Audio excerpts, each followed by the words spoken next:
12 லட்சம் பேரிடம் 1137 கோடி ரூபாய் மோசடி செய்த வழக்கில் டிஸ்கசர் என்ற தனியார் நிதி நிறுவன முன்னாள் நிர்வாகிகளுக்கு வழங்கப்பட்ட முன்ஜாமீனை ரத்து செய்து சென்னை உயர்நீதிமன்றம் உத்தரவிட்டுள்ளது.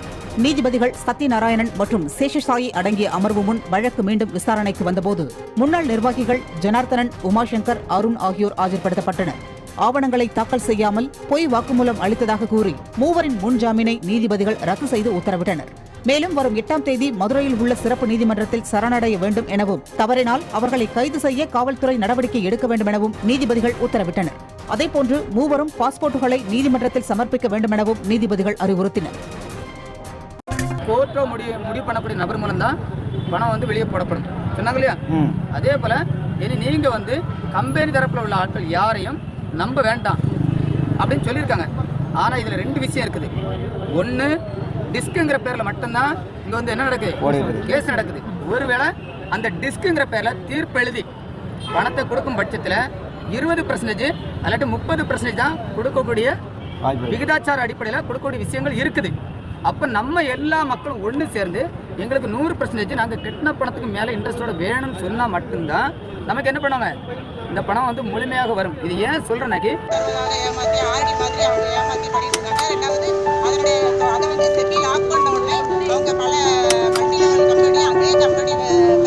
என்ன பண்ணாங்கன்னா லீட் இந்தியா லிமிடெட் சொல்லி அவங்க ஒரு பாண்டு கொடுத்தாங்க. ப்ரொமோட்டர்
கார் எடுத்துட்டு ஓடிடுவாங்க. சேர்மன், எம்டி எல்லாருமே.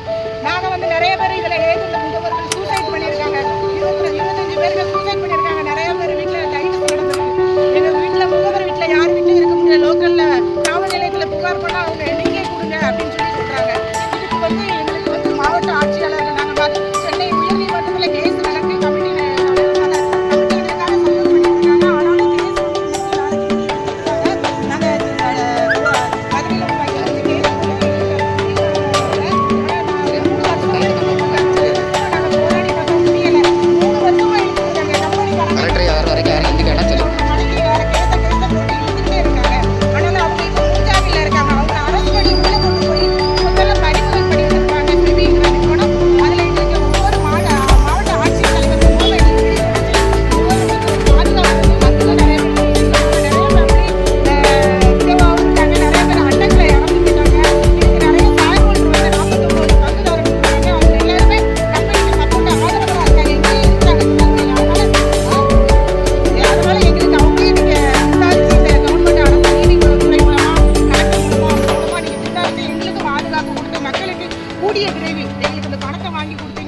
நாங்கள் விடுதலை பெறலாம். நாங்கள் நிம்மதியாக இருக்க முடியல. எங்களுக்கு எந்த நேரம் ஆபத்துன்னு சொல்ல முடியாது. ஏன்னா அவமானமாக அதுக்காக நாங்கள் எல்லாருமே அமைதியான முறையில் வாயில துணியை கட்டிட்டு மாவட்ட அதிகாரி அவங்க மூலமாக ஆட்சியாளர்கள் மூலமாக நாங்கள் எங்களுக்கு பணத்தை வாங்கி தர சொல்லி நாங்கள் விண்ணப்பம் கொடுத்துருக்கோம். 32 மாவட்டத்தில் நாங்கள் இதே மதியம் நடந்துட்டு இருக்காங்க. எங்கள் மக்கள் தான் மக்கள் எல்லாருமே 32 மாவட்டத்தில் இதே நேரத்தில் பண்ணிட்டு இருக்காங்க. எங்களுக்கு சீக்கிரமாக மாவட்ட அதிகாரி அவர்கள் எங்களுக்கு பணத்தை எங்கள் மாவட்டத்து மூலமாக வாங்கி தரும்படி தாழ்மையோட கேட்டுக்கொள்கிறேன். என்னுடைய பேர் திருநெல்வேலி மாவட்டம் நாங்குநேரி தாலுகா ஏர்வாடி தமிழ்ச்செல்வி.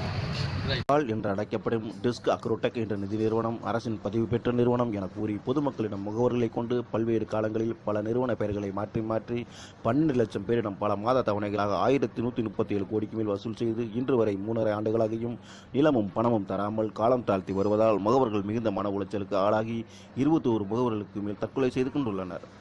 உயர்நீதிமன்ற உத்தரவுப்படி மதுரை டான்பெட் கோர்ட்டில் 8ஆம் தேதி நேரில் ஆஜராக சொல்லியும் உத்தரவிட்டும் இன்று வரை ஆஜராகாத நிதி நிறுவன நிர்வாகிகள் ஜனார்த்தனன், உமா மகேஸ்வரன், அருண் ஆகியோர் மீது காவல்துறையும் நீதித்துறையும் நடவடிக்கை எடுக்குமா? இதன் அனைத்து நிறுவனங்களிலும் கட்டிய முழு தொகையுடன் வட்டியும் சேர்த்து வழங்க நீதித்துறை ஆணையிடுமாறு வாடிக்கையாளர்கள் வேண்டுகோள் விடுக்கின்றனர். கன்னியாகுமரி மாவட்டம் நாகர்கோவிலில் இயங்கிய நிதி நிறுவனம் ஒன்று பொதுமக்களிடம் சுமார் 1200 கோடி ரூபாய் வரை பணம் பெற்றுக்கொண்டு மோசடி செய்ததாக கூறி பாதிக்கப்பட்டவர்கள் மாவட்ட ஆட்சியர் அலுவலகத்தை முற்றுகையிட்டனர். மதுரையை தலைமையிடமாக கொண்டு இயங்கும் தனியார் நிதி நிறுவனம் ஒன்று கன்னியாகுமரி மாவட்டம் நாகர்கோவில், தக்கலை உள்ளிட்ட பல்வேறு இடங்களில் இயங்கி வருகிறது. இந்த நிறுவனத்தின் கவர்ச்சிகரமான திட்டங்களால் சுமார் 6 லட்சம் பொதுமக்கள் தங்கள் குழந்தைகளின் எதிர்காலத்தை மனதில் கொண்டு 1200 கோடி ரூபாய் வரை முதலீடு செய்தனர். ஆனால் முதிர்வு காலம் முடிந்த பின்னரும் பணத்தை திருப்பிக் கொடுக்காமல் நிறுவனம் மூடப்பட்டதால் பணத்தை இழந்து பொதுமக்கள் தவித்தனர். நிதி நிறுவனத்தால் பாதிக்கப்பட்ட பெண்கள் உட்பட சுமார் 200க்கும் மேற்பட்டோர் மாவட்ட ஆட்சியர் அலுவலகத்தை முற்றுகையிட்டு தங்களது பணத்தை மீட்டு தரும்படி கோரிக்கை விடுத்தனர். பாதிக்கப்பட்ட பங்குதாரர்கள், பாலிசிதாரர்கள் தங்களுடைய பணத்தை இழந்து இன்னைக்கு சுமார் 28 பேர் பல்வேறு மாவட்டங்களில் இன்னைக்கு உயிருக்கு பலியாகி இருக்காங்க.